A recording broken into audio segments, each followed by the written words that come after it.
अभी हम डिस्कस करते हैं क्रोमोसोम्स। क्रोमोसोम्स जो कि थ्रेड लाइक स्ट्रक्चर्स हैं और प्रेजेंट होते हैं inside the nucleus in eukaryotes. ऐसे थ्रेड लाइक स्ट्रक्चर्स को हम कहते हैं क्रोमोसोम्स। वेल्दर फ्लेमिंग ने डिस्कवर किया है ये, और चूंकि न्यूक्लियस में सबसे पहले ये स्टेन हो जाते हैं तो इसी वजह से हमने इन्हें कह दिया chromosomes. Chrome means colour and some means bodies. हमें बताए हर स्पीशीज में क्रोमोसोम की जो तादाद है वो डिफरेंट है। जैसे कॉर्न में 20, टोमेटो में 24, ड्रोसोफिला मेलानोगास्टर फ्रूट फ्लाई जिसे कहते हैं उसमें 8 और अनियन में 16। हर एक क्रोमोसोम के दो का पार्ट तो जरूरी मौजूद है। एक उसका ये इलोंगेटेड आर्म जिसका नाम है क्रोमाटिड और central construction region that is called है सेंट्रोमियर। आपने याद ही रखना है ये भी एक ही क्रोमोसोम है और ये भी एक ही क्रोमोसोम है। उसकी वजह ये है कि ये वाला ऐसा क्रोमोसोम है जो रेप्लिकेशन से पहले का है और ये रेप्लिकेशन के बाद का क्रोमोसोम है कि डीएनए जब रेप्लिकेट कर गया। इसे मेटाफेज क्रोमोसोम भी कहते हैं। इस क्रोमोसोम एक ही क्रोमोसोम है लेकिन एक ये जो हमने ब्लू में रिप्रेजेंट किया है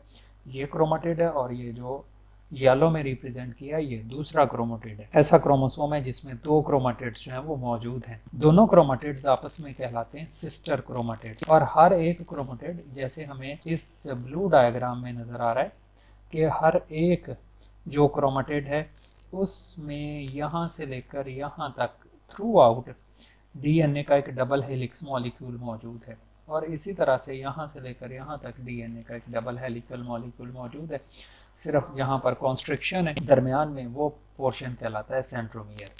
तो जब भी डिवीजन होती है सेल्स में तो एक सेल से दो सेल बनते हैं माइटोसिस के दौरान। तो हमें पता है ये वाला इतना इतना क्रोमाटिड सेपरेट होकर एक सेल में चला जाता है और ये वाला दूसरा क्रोमेटिड जो है वो सेपरेट होकर दूसरे सेल में चला जाता है और दोनों एक्ट करते हैं as independent chromosome. Position of centromere के लिहाज से क्रोमोसोम्स जो हैं वो चार टाइप, जिनमें से एक हैं मेटासेंट्रिक क्रोमोसोम्स। मेटासेंट्रिक क्रोमोसोम ऐसे होते हैं जिनमें सेंट्रोमियर जो है वो दरमियान में मौजूद होता है और दोनों साइडों पर जो क्रोमेटिड है उनके आर्म्स की लेंथ जैसे पी आर्म और क्यू आर्म दोनों जो हैं वो बिल्कुल सेम लेंथ के होते हैं। ऐसी condition metacentric. If centromere is slightly displaced from the centre, और एक आर्म जो है वो थोड़ा सा छोटा और दूसरा आर्म जो है स्लाइटली लार्जर होता है। और एक्रोसेंट्रिक ऐसे क्रोमोसोम है जिनमें सेंट्रोमियर लार्जली डिस्प्लेस होता है फ्रॉम द सेंटर और एक आर्म बहुत ही छोटा और दूसरा आर्म बहुत बड़ा। ऐसी कंडीशन एक्रोसेंट्रिक कहलाती है। और